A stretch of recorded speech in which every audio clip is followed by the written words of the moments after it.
वो पूजा करते रहते हैं और करते करते भी दिक्कतें उनके घर में चलती हैं, तो उनका मन करता है कि पूजा बंद कर दो या सब कुछ बेकार है। कई लोग नास्तिक हो जाते हैं, कई लोग भगवान को पूजना छोड़ देते हैं, कई लोग अपने इष्ट देव को पूजना उनके नाता ही तोड़ देते हैं कि मैंने इनको इतना पूजा फिर भी मेरे घर में दिक्कतें हैं। तो ऐसा क्यों होता है कि आप मंत्र जाप भी करते हैं। एक तो होती है नॉर्मल पूजा, नॉर्मल पूजा में आप दीपक लगाते हैं, माथा टेकते हैं और आप निकल लेते हैं।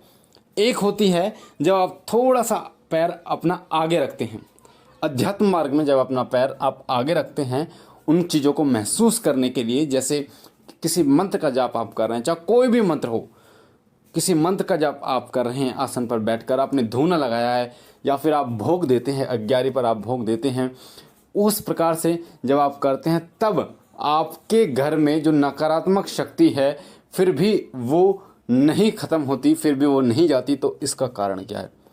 सबसे पहले मैं आपको एक चीज़ क्लियर कर दूं, आपके घर में जो भी नकारात्मक शक्ति होती है, कोई भूत प्रेत होती है, कोई चौराहे से कोई शक्ति लग गई है, या फिर फेरों में जो चीज़ जो है वो लिपट गई है, फेरों में जो शक्तियाँ लिपट जाती हैं वो बहुत शक्तिशाली होती हैं, उनको हटाना इतना आसान नहीं होता।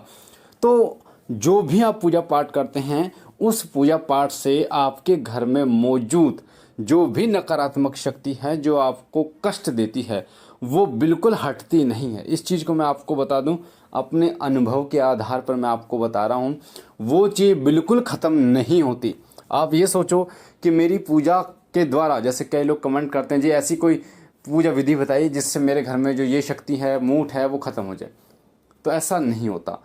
आपके घर में जो भी शक्ति है वो शक्ति आप स्वयं नहीं हटा सकते, पर आप कर क्या सकते हो। और आपकी पूजा, जो अब आप पूजा करते हैं और आपके घर में नकारात्मक शक्ति भी है, तो आपकी पूजा के फल का क्या होता है? जब आप पूजा करते हो तो उस पूजा का जो प्रताप है, उस पूजा की जो शक्ति है, उसका जो बल है, उसके प्रताप से क्या होता है, जो नकारात्मक शक्ति आपके घर में मौजूद होती है या फिर आपके घर में किसी व्यक्ति के शरीर में मौजूद होती है, उसको तड़पन होती है। जब आप अपने इष्ट देव का नाम लेते हैं, जब आप उनके दीपक का प्रकाश करते हैं, धूपबत्ती जलाते हैं उनके नाम की, तो आपके इष्ट देव का एक अंश वहाँ पर विराजमान होता है। उस अंश से क्या होता है, वो नकारात्मक शक्ति पीड़ित होती है। इस चीज़ को ध्यान देना, मैंने ये नहीं बोला कि वो मर जाती है, वो पीड़ित होती है, उसको कष्ट होता है। जो कष्ट वो आपको 100% दे रही थी, आपकी पूजा के प्रताप से वो कष्ट आपको मिलता है मात्र और मात्र 30%, 40%, इस प्रकार से आपको मिलता है। यानी आपका बहुत बड़ा नुकसान होना था पर वो बहुत ही कम होता है। नुकसान जरूर होता है, ऐसा नहीं है कि नुकसान ही खत्म हो गया। तो जो लोग पूजा करते हैं, मंत्र जाप करते हैं, तो उनकी पूजा के प्रताप से वो नकारात्मक शक्ति, उसके अंदर हलचल मचती है, वो जो है वो तड़पती है, और उस घर में जब पूजा आप करते हैं तो वो रोकने की कोशिश करती है आपकी पूजा को। इसीलिए कई व्यवधान आपने देखे होंगे। कई व्यवधान मतलब जब आप पूजा करते हैं तो आपके घर में लड़ाई करवा दी, या फिर उसके बाद लड़ाई करवा दी, या एक दो दिन बाद जैसे जैसे आपकी पूजा आगे बढ़ती जा रही है वैसे वैसे आपके घर के बीच में सदस्य जो हैं उनमें आपस में लड़ाई करवा दी, या फिर आपसे लड़ाई करवा दी। आपके मस्तिष्क जो है वो उसको बदल दिया, यानी बदलने का मतलब है टेंशन में डाल दिया। आपको ऐसा मन कर रहा है कि आप पूजा ना करो। इस प्रकार से आपको मन को बदलने की कोशिश वो करती है, क्योंकि उस पूजा से उसको पीड़ा होती है। और जब वो पीड़ा धीरे धीरे, जैसे जैसे आप अपनी पूजा को नहीं छोड़ते, वैसे वैसे वो जो शक्ति है, जो नकारात्मक शक्ति है, उसकी शक्ति क्षीण होनी शुरू हो जाती है, वो कमज़ोर होनी शुरू हो जाती है। और जैसे जैसे आप आगे बढ़ते चले जाते हैं, एक ऐसा समय भी आता है कि जो प्रभाव उसका हो रहा था 100%, वो होता है 40%, फिर धीरे धीरे 30, 20, 10, 5, इस तरीके से वो प्रभाव कम होना शुरू हो जाता है। एक ऐसा समय भी आता है जब वो कुछ करना भी चाहती है तो उसकी शक्ति खत्म हो जाती है। वो घर में होती है, उसकी शक्ति कार्य नहीं करती, उसकी पूरी शक्ति नष्ट हो जाती है। पर अधिकतर लोगों के साथ क्या होता है, जब उनके घर में लड़ाई होती है, वो पूजा कर रहे हैं और लड़ाई हो रही है, घर का माहौल जो है वो गर्म है, तो फिर उनका मन जो है वो पूजा करने के लिए नहीं करता।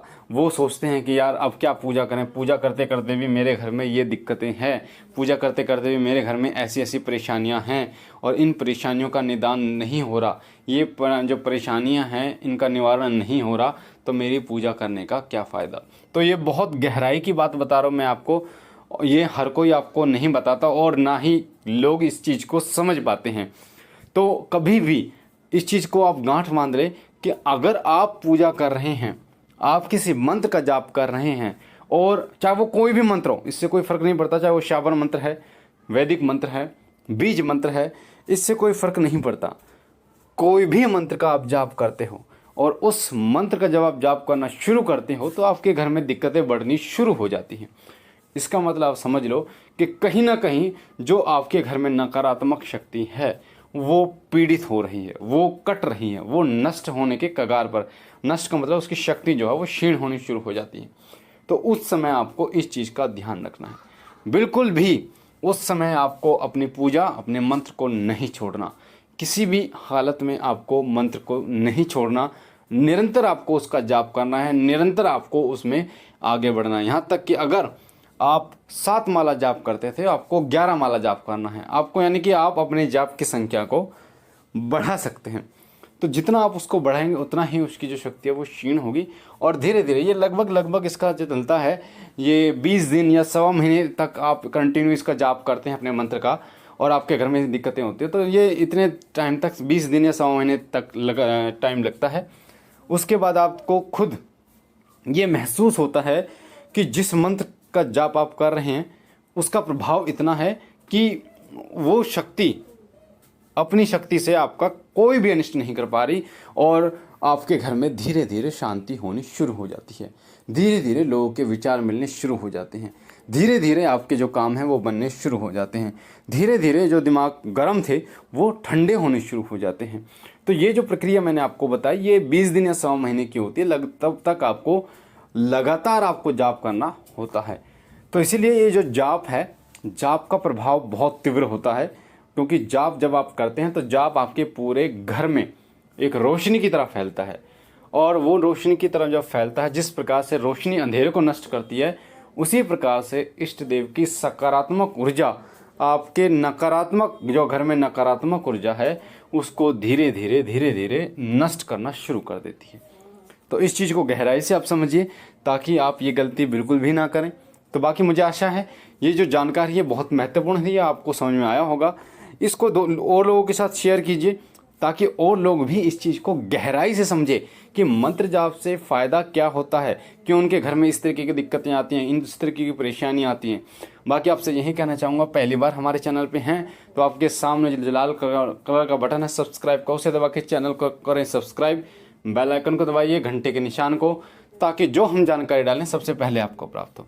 हमारा नया चैनल उसका लिंक डिस्क्रिप्शन में है, उसे भी सब्सक्राइब कीजिए, उसके साथ भी जुड़िए ताकि ऐसी जानकारी आपको निरंतर प्राप्त हो। मैं बाबा भोलेनाथ से विनती करता हूँ कि बाबा कृपा करें, आप पर कृपा करें, आपके घर पर कृपा करें, आपके परिवार को सुख समृद्धि दें। हम मिलते हैं एक नई जानकारी के साथ, तब तक के लिए ओम नमः शिवाय, ओम नमः शिवाय, ओम नमः शिवाय।